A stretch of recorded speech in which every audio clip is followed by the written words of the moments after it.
I never thought peace could sound like the hum of my old coffee maker. That quiet Tuesday morning in Fayetteville, the sun was filtering through the lace curtains, and the only thing on my mind was whether I'd bake cornbread or blueberry muffins for the ladies' book club. I had just turned 71, and for the first time in my life, my little brick house finally felt like mine, earned, steady, and still. Then, without warning, the front door creaked open. Jacob didn't even knock. He never did. He walked in like he always had, as if the years hadn't taught him that grown men should respect closed doors. My son, 41, tall, restless, always smelling faintly of motor oil and arrogance. "Mom," he said, dropping his car keys on the table, "we've made a decision." I froze mid-pour, the stream of coffee splashing into my cup. That word always meant trouble. "Melissa and I talked," he continued. "The kids, her mom, all of us, we're moving in here next week. It's just temporary until we find something bigger. You'll thank us later. It's not good for you to live alone at your age." I stared at him, still holding the coffee pot, the steam rising between us like a thin curtain. "You're moving in?" "Yeah, it's decided." He said it casually, as if announcing the weather. "Melissa's mom can't be alone anymore, and the kids need space. You've got plenty of it. You don't need all these rooms." He began walking around, gesturing toward the hallway, already dividing my home like a landlord marking territory. "The kids can have the sewing room. Melissa and I will take your old guest room. Hazel can have the den, it's closer to the bathroom anyway." Every word was a nail in my chest. He spoke as though I wasn't standing there, as though 40 years of scrubbing hotel floors and mopping library halls to pay for this house didn't matter.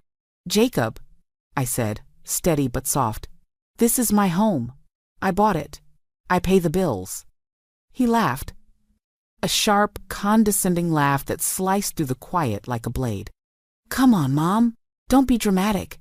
It'll be good for you. You won't be lonely anymore. You should be grateful." Grateful. That word burned more than anything else. He didn't see the way my hands tightened around the coffee pot or the way my breath trembled.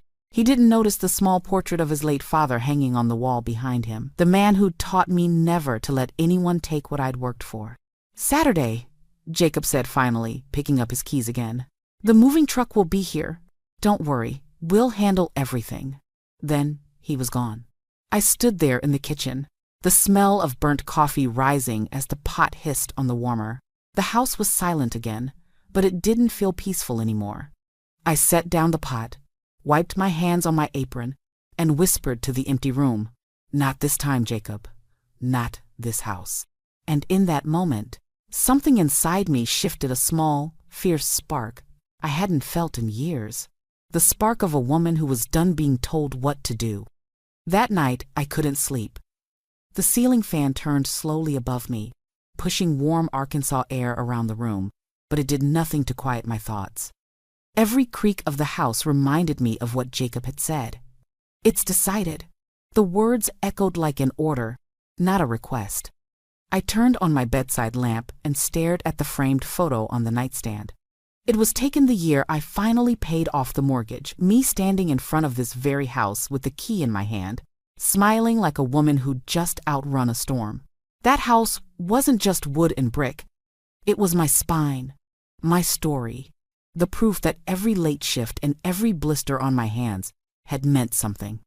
And now, my own son wanted to take it from me, not with violence, but with entitlement. I sat up, the sheet sliding off my legs, and said out loud to no one, "He's not doing this again." Because this wasn't new. Jacob had always had a way of deciding for me where I'd babysit, what bills I'd cover, which of his mistakes I'd quietly pay for so the family wouldn't talk. When his marriage fell apart 5 years ago, I let him move in for a few weeks. He stayed 18 months, left the place in chaos, and not once said thank you. Back then, I told myself that was what mothers did. But now, at 71, with a heart that had finally stopped apologizing for beating, I knew better. I made myself a cup of warm milk and sat by the kitchen window. Outside, the pine trees swayed under the moonlight, whispering like they were daring me to take my life back. Somewhere deep inside, the quiet voice of my late husband, Walter, rose up from memory. Maggie, you spent your life cleaning up after others. When will you keep something clean just for yourself? The clock struck midnight, and I picked up the phone. My hands didn't shake. I scrolled through my contacts until I found Evelyn Harper's name, my oldest friend, the only one who'd tell me the truth. She used to work in real estate before retiring, and she had that sharp sense that saw through people's motives like glass. The phone rang twice before her sleepy voice answered. Maggie, is everything okay? No, I said, steady and clear. I need your help. Tomorrow morning, early. There was a pause. Then her tone shifted alert. Serious. What happened? My son decided he's moving into my house, I replied, the bitterness slipping into my voice. But he forgot to ask the owner. Evelyn exhaled slowly, understanding immediately. All right, honey. I'll bring the coffee. We'll talk at Millie's Cafe at 9. And don't you worry, I've seen men like him lose their grip before. When I hung up, I felt something I hadn't felt in years, calm. Not the kind that comes from silence, but the kind that comes from decision. I turned off the lamp, walked back to bed, and smiled faintly in the dark.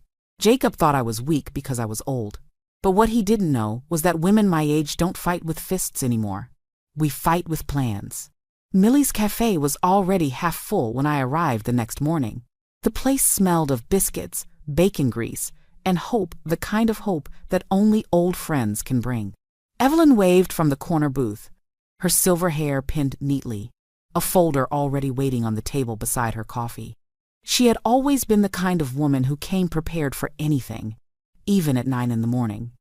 Maggie, she said, standing to hug me. You sounded like a woman ready to start a revolution. Maybe I am, I replied, sliding into the booth. I just didn't expect it to be against my own son. We talked for nearly an hour. I told her everything, Jacob's arrogance, Melissa's fake sweetness, the way they treated my house like a retirement home they could occupy without rent or permission. Evelyn didn't interrupt. She listened, her eyes narrowing, her fingers tapping lightly against the folder. When I finished, she leaned closer. You remember what I used to tell my clients? What's that? Never wait until they take your name off the mailbox to realize you've lost your home. She opened the folder. Inside were property assessment sheets, blank sale forms, and contact details for a local lawyer named Nolan Reeves, someone she'd trusted for years. You can still make your own moves, she said, quietly, before Saturday. The thought sent a chill through me. Selling the house felt drastic, but the idea of being pushed out of it under their rules was worse. You think I should sell? I asked softly. I think you should protect yourself. Whether that means selling, transferring, or locking every door, just make sure the next move is yours. I sipped my coffee, letting her words sink in. For the first time since yesterday, I wasn't thinking about what Jacob wanted. I was thinking about what I needed. I've got some money, I said quietly, savings Jacob doesn't know about. I worked part-time repairing books at the university library after retirement.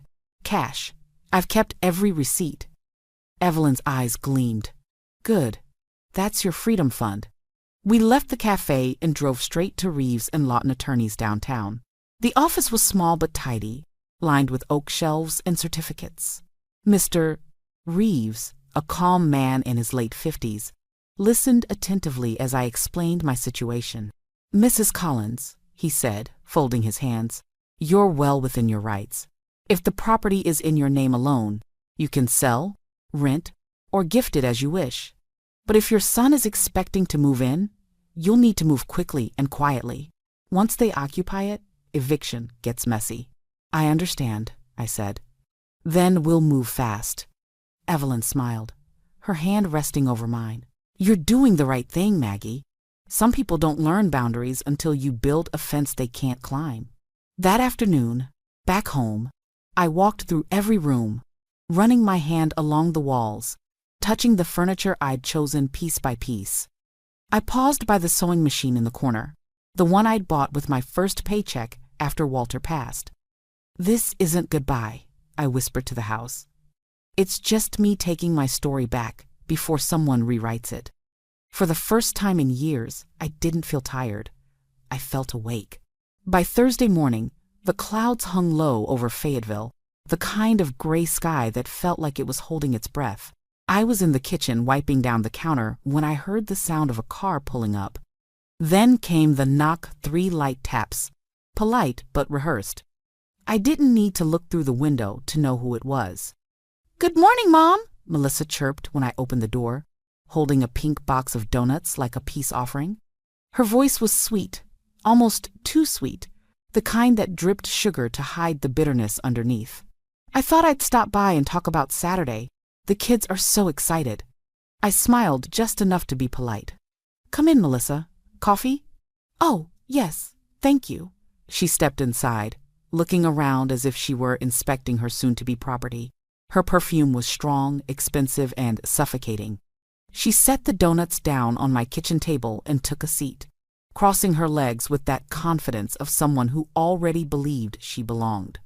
"So," she began, stirring sugar into her cup, "I just wanted to let you know we've already started packing. The movers are scheduled for Saturday at 10. The kids are thrilled about having their own rooms. Hazel's so relieved she can't live alone anymore, poor thing. And Jacob said you were really happy about all this." I leaned on the counter, hands folded, watching her closely. "He said I was happy about it?" "Of course," she replied quickly, smiling. "He told me you said it would be nice to have company again." That was the first crack in her confidence. Her eyes darted away for just a moment. "Melissa," I said softly, "did either of you ever ask me if I wanted all of this?" She blinked. "Well," Jacob said. I didn't ask what Jacob said. I asked if you asked me. Silence. The kind that stretches between two women when one realizes she's underestimated the other. Her smile faltered. "We just assumed you'd be fine with it. You know, family helping family." I nodded slowly. "And when did helping start meaning taking over someone's home without permission?" Her fingers trembled slightly on the coffee cup. "Mom, it's just temporary." "I've heard that before," I said. "From your husband. The last time he moved in, temporary turned into 18 months. Her face flushed. She tried to recover, adding quickly, "We'll help with expenses, of course. Jacob plans to contribute." "How much?" I asked. That caught her off guard. "Well, I don't know exactly. We haven't talked numbers." "I see," I said. "So, he's decided to move in, take my rooms, my quiet, my space, but hasn't decided how to pay for it." Melissa stared at her coffee, realizing for the first time that this wasn't going as planned. "Melissa," I continued gently but firmly, "I'm not lonely. I have friends, a life, and a home that I built with my own hands. You don't need to fix what isn't broken." She stood abruptly, avoiding my eyes. "I should go. We have a lot to do." "Of course. Give my regards to Hazel." When the door closed behind her, I didn't feel anger. I felt clarity. She'd come here expecting submission. She left with a question she couldn't answer. I picked up my phone and texted Evelyn. She came. Tried the sweet talk. Didn't work. Evelyn's reply came seconds later. "Good. The mask always cracks before the storm." That night, around 9:30, the sound of tires crunching on gravel snapped me out of my thoughts. I was sitting on the couch watching an old rerun of Murder, She Wrote when the headlights flashed across my living room window. Jacob didn't bother knocking. The door swung open with the same old entitlement. His boots hit the hardwood floor heavy and fast. "What did you say to Melissa?" he barked. His voice filled the room before I even stood up. I turned down the TV volume and looked at him. I told her the truth. "The truth?" He laughed bitterly, pacing like a restless bull. "You made her cry. You told her we weren't welcome. What's gotten into you?" "I just asked her when either of you decided to ask my opinion before moving into my house." He spun toward me, eyes wide with disbelief. "Mom, this is ridiculous. We already gave notice at the apartment. The kids are excited. Hazel's packed. You can't just change your mind now." "I didn't change my mind, Jacob," I said quietly. You made a decision without me. I'm simply correcting it. He shook his head, scoffing. You're being selfish. At your age, you should be glad someone wants to live with you. What if something happens to you when you're alone? You'd be lucky to have family here. I rose slowly, meeting his gaze.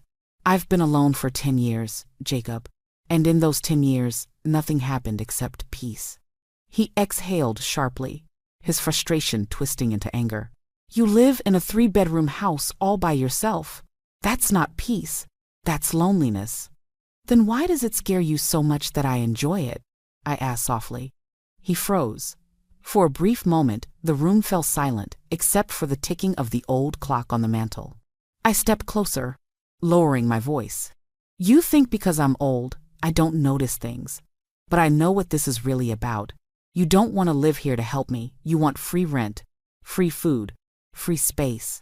You want me to pick up where your own failures left off. His face darkened. That's not true. Then tell me, Jacob, I said, my voice steady now. When was the last time you visited just to see how I was doing? Not for a favor, not for a meal, just to talk. He opened his mouth, then closed it again. The silence between us said everything. I walked to the window, pulled aside the curtain, and looked out at the dark yard. You've mistaken my kindness for weakness, but that ends tonight. Behind me, I heard him scoff. You're really gonna throw your own family out? You sound crazy. I turned back to face him. Crazy is deciding someone's life for them and calling it love. He ran a hand through his hair, pacing again. Fine. If you won't let us move in for free, we'll pay rent. Happy? No, I said simply, because the issue isn't money.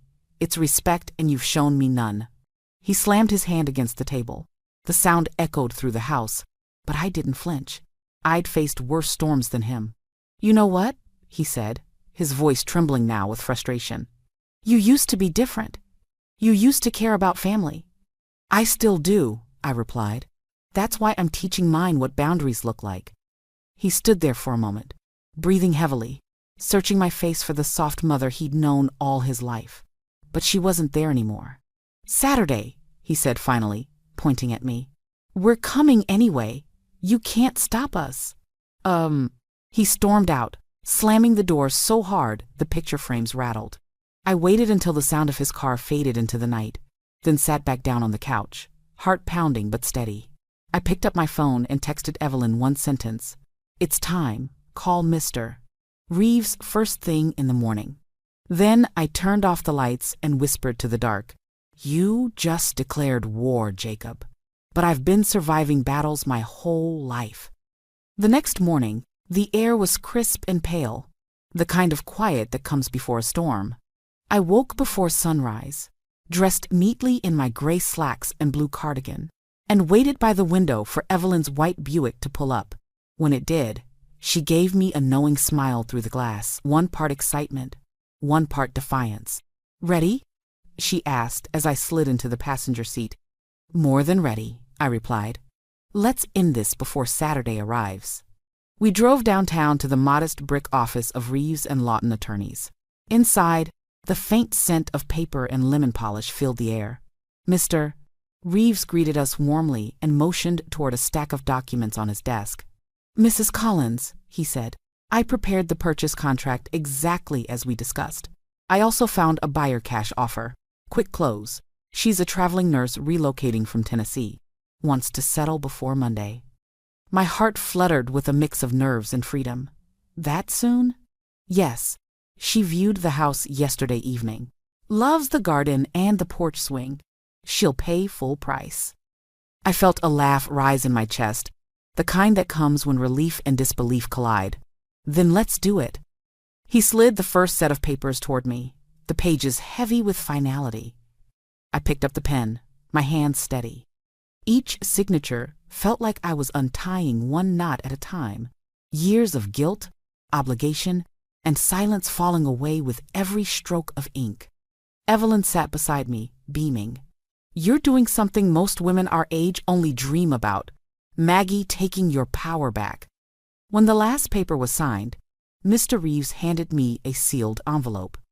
This contains the buyer's deposit confirmation and your transfer receipt. You'll receive the remaining balance within 48 hours. 48 hours, I repeated softly. That gives me 1 full day to disappear. From there, we went straight to the bank. I transferred my savings into a new account under a different branch, one Jacob would never think to look for. With the rest, I finalized a purchase I'd been quietly preparing for weeks. A small cedar cottage in Eureka Springs, nestled among pine trees, with a screened porch and a single blooming dogwood tree out front. A home the world didn't know existed yet. By noon, the papers were signed, the funds secured, and my next chapter waiting. We celebrated with coffee at a diner near the courthouse. Evelyn raised her cup like a toast. To the woman who refused to be erased. I smiled. To the freedom they'll never understand. When I got home, the house felt different, lighter somehow, as if it already knew I was setting it free. I packed my essentials, clothes, my late husband's watch, the family Bible, and the sewing machine that had paid half this mortgage. Before I went to bed, I placed a folded note on the kitchen table. It read, "Jacob, by the time you read this, I'll be home, just not here." Then I turned off the light, locked the door, and slept better than I had in years. Saturday morning dawned bright and cold, the kind of day that looks peaceful until you realize the air is heavy with unfinished business. I was up at 6, dressed in a soft cream sweater and slacks, my hair neatly pinned back. The house smelled faintly of lemon cleaner and something final. Every picture frame, every cup on the counter, every small detail had been put in order, not for guests, but for goodbye. By 8, Evelyn arrived. "You sure you want to be here when it happens?" she asked, standing by the door with 2 coffees. "I want to see their faces," I said, taking 1 cup. "Just once. I want them to see what happens when you underestimate a quiet woman." At 9:30 sharp, the first moving truck appeared at the end of the street. It was enormous, bigger than I'd expected, and loud enough to wake the entire neighborhood.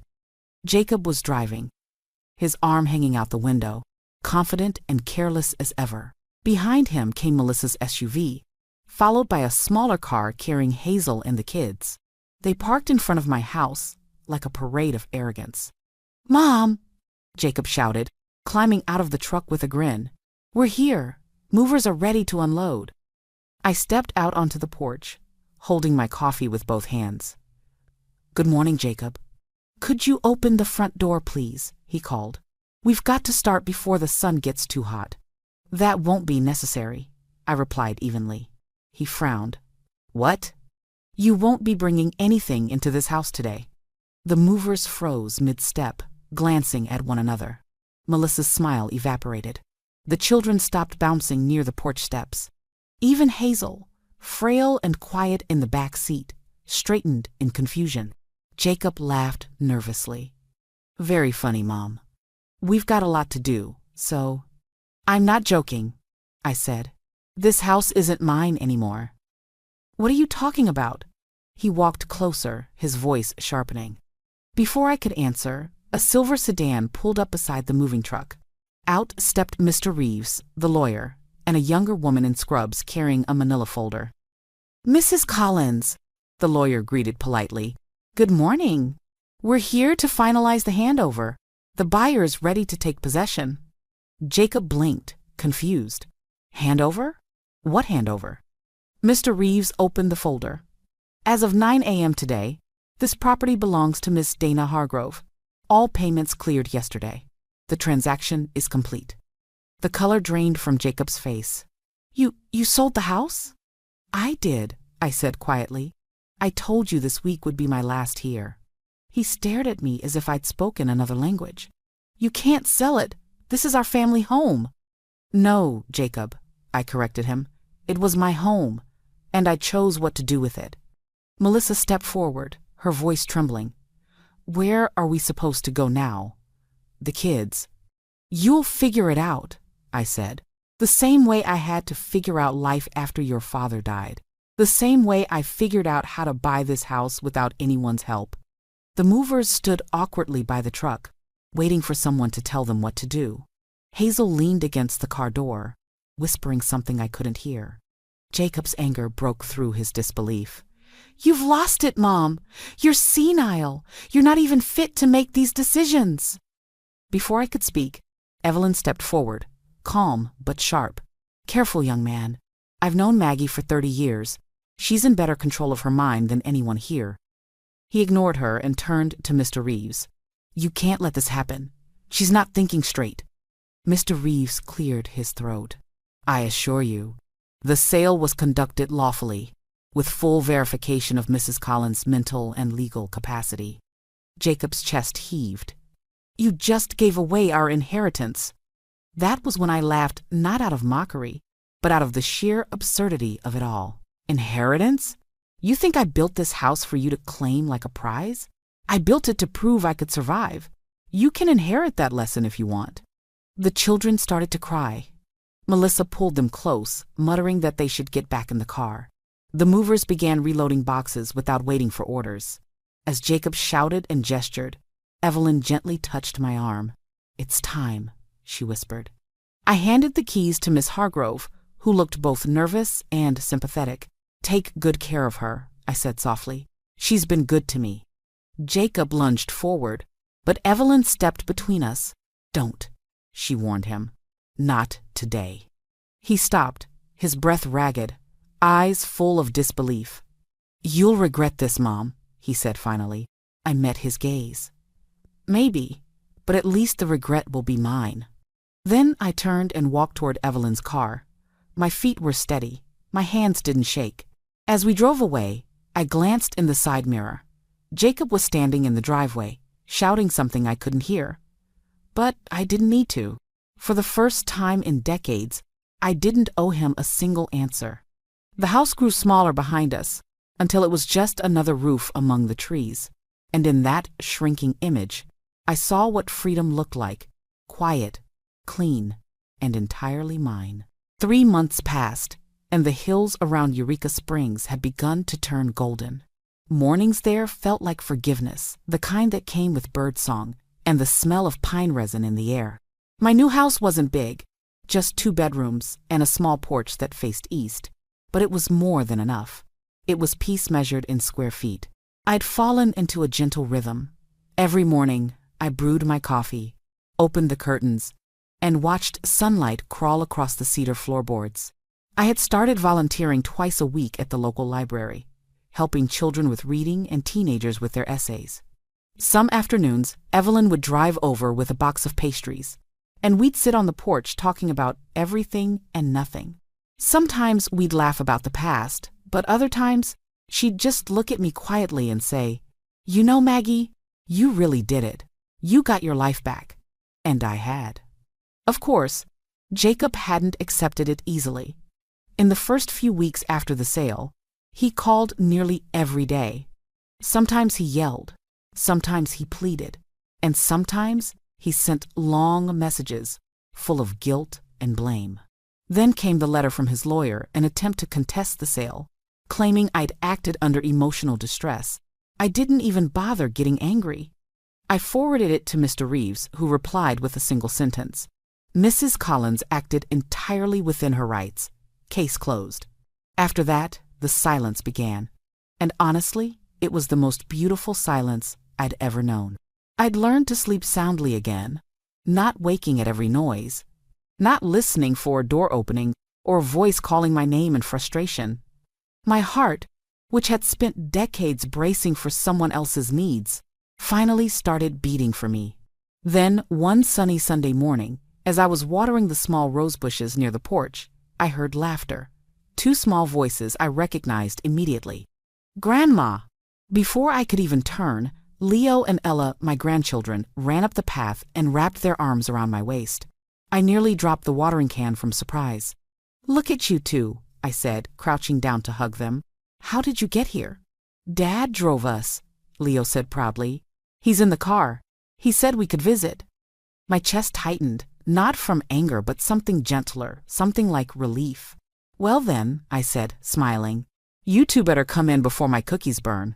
They ran inside, laughing, filling the quiet house with a sound I hadn't realized I missed. I poured lemonade, set out cookies, and let them explore my little cottage.